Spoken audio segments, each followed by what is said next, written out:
இந்த கண் திஷ்டி அப்படிங்கிறது சின்ன பிள்ளையில குழந்தைங்களுக்கு ஒரு கருப்பு மை வைப்பாங்க. ஆமா, திஷ்டி பற்ற போது திருஷ்டி அப்படி. போட்டு. பெரிய நபர்களுக்கும் திருஷ்டி அப்படின்னு ஏற்படுமா? அது பிரச்சனை ஏற்படுத்துங்களா ஐயா? நிச்சயமா இந்த கண் திருஷ்டி அப்படிங்கிறது வயது வித்தியாசம் இல்லாம தொடர்ந்து பல்வேறு தரப்பினருக்கும் அந்த கண் திருஷ்டிங்கிறது, அந்த கண் திருஷ்டியை இவங்க வாங்கிக்கக்கூடிய அளவுக்கு வீக்கான ஒரு ஆளா இருப்பாங்க.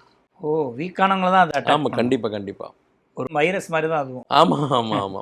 காய்ச்சல் வந்து அது அந்த எதிர்ப்பு சக்தி கம்மியா இருக்கிறது தான் காய்ச்சல் வருது. ஆமா. அந்த கண் திருஷ்டிய வந்து குழந்தைங்க அனுபவிக்கிறதுனா, அவங்க அப்பதான் பட்டிங்கா அப்படியே டெண்டரா இருப்பாங்க இல்லையா? ஆ. 2வது மனித மனம் அப்படிங்கிறது இன்னொருத்தனை பார்த்து பொறாமை கொள்ள செய்யக்கூடியது தான். மனம் பண்பட்டு இருந்தா பொறாமை வராது. அதனால தான் வள்ளலார் எழுதிட்டார், உள்ளொன்று வைத்து புறமொன்று பேசாது பேசாதேன்னு சொல்ல. உறவு கலாமைன்ட்டார். ஆமா. பண்பட்ட மனிதர்கள் வந்து ரொம்ப கம்மியா இருக்கிறோம்.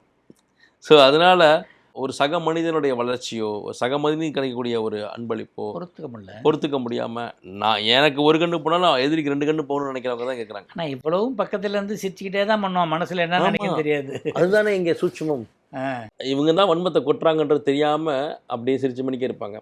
மனம் திறந்து பேசுபவர்கள், கோபப்படுவார்கள், இவங்க எல்லாரும் நம்பிடலாம் சார். அமைதியா உள்ளே அனலை வச்சுக்கிட்டு சிரிச்சு பேசுறவங்க தான் இங்கே ரொம்ப அதிகமாக இருக்கிறாங்க. மனிதர்களுடைய முகங்களை வந்து படிக்க முடியல இப்போல்லாம். யார் நல்லவர்கள், யார் கெட்டவர்கள்னு நம்மளால அதை தீர்மானிக்கவே முடியல.